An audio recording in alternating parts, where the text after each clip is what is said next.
Okay, warm roof versus cold roof. It sounds super technical, I know, but trust me on this. Getting this decision wrong can be one of the most brutally expensive mistakes you can make as a homeowner. So let's get right into it, using 32 years of an expert's hard-won experience to figure out how you can avoid the pitfalls. So the story starts with a panic call. You know, the kind you never want to get. It's 7:30 on a Sunday morning, and a homeowner in Manchester is on the phone. Their conservatory is flooding. But here's the crazy part.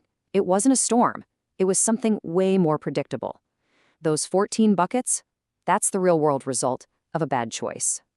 And yeah, that kind of consequence, it has a price tag. A staggering £32,000. That's what it was going to cost to fix everything. And I want to be really clear here. This was no freak accident. This was the direct, inevitable result of a decision they made just 3 years before. So you're probably wondering, how on earth does a roof fail that badly, right? It wasn't because of cheap materials or some wild weather. No, the real culprit was that they'd installed a cold roof. They were sold on this idea of it being the cheaper, quote-unquote, ventilated option, a choice that led it straight to this disaster. Let's just look at the numbers for a second, because this is wild. The homeowners saved just over £4,000 up front, but that so-called saving was completely wiped out, gone, in just 3 years. It led to structural damage, widespread mold, and a final repair bill that was nearly 8 times what they thought they were saving. Okay, so what is the big deal here? What's the one thing that can lead to such a catastrophe? Well, for all the confusing talk out there, the entire debate between a warm roof and a cold roof boils down to one incredibly simple thing: where you put the insulation. That's it. And that one little detail changes absolutely everything. Okay, here it is, plain and simple. With a warm roof, the insulation is placed above the actual structure, keeping all the timber and everything inside the warm, cozy envelope of your house. But a cold roof, it puts the insulation below the structure. This leaves the bones of your roof out in the cold, and believe me, that's where all the problems start. Right, so why should you care about where a bunch of foam board goes? Well, because this one decision hits you right where it counts: how comfortable your home is, how much you're paying on your energy bills, and yes, the actual sale price of your house. This isn't just for the builders. This is a decision that affects your actual life. Let me give you a real-world example. A homeowner in Birmingham, after they put in a warm roof, their yearly heating bills dropped from about 2,100 quid down to 1,450. Just like that. That's a huge drop. We're talking 20 to 30% every single year. That's real money back in your pocket. And it's not just about saving money month to month. It's about making money when you sell. A warm roof seriously boosts your home's energy rating, that EPC thing everyone looks at now. For one house in Oxford, the estate agent was crystal clear. The new warm roof added a cool 18 grand to the final sale price, because buyers are actively looking for that efficiency. Okay, now for the really scary part with cold roofs: condensation. It's exactly like breathing on a car window in winter. You get that immediate fog, right? Now just imagine that happening inside the timber of your roof, 24/7. All that warm, moist air from your house hits the cold roof deck and turns to water. And what does that lead to? Damp, rot, and, yeah, nasty mold. This brings us to the two biggest traps people fall into. First, there's this flawed idea that ventilation is some kind of magic fix for condensation. It's not. And second, people get totally tangled up in the rules and regulations.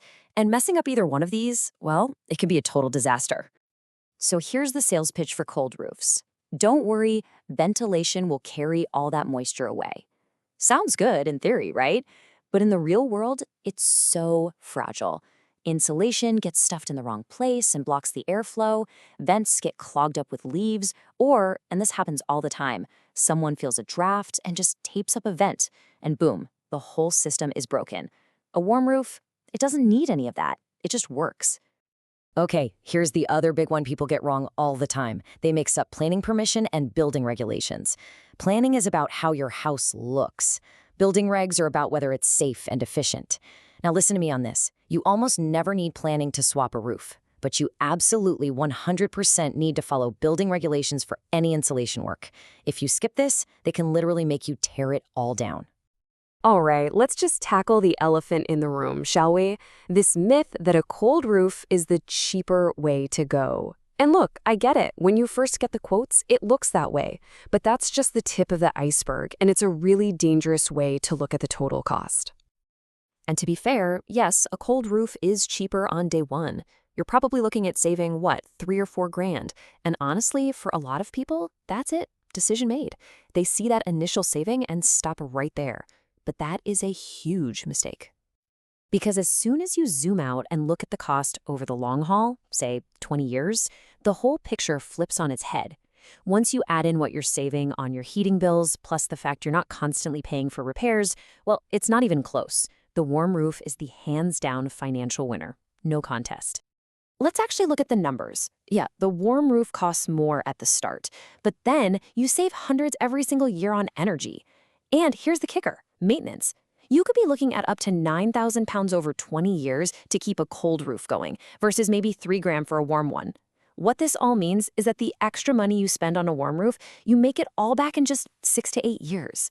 After that, it's pure savings. So we've looked at everything, right? The comfort, the value of your home, the risks of mold, the long-term cash. So what's the final call? What does someone who's been doing this for over 3 decades ultimately tell you to do? The advice couldn't be clearer. Go with a warm roof, full stop. The track record just speaks for itself. I mean, think about it. The cold roofs that went up 20 years ago, half of them are already gone. They've failed and been replaced. The warm roofs from that same time, still going strong. And this isn't just about the past. The future is all pointing in one direction.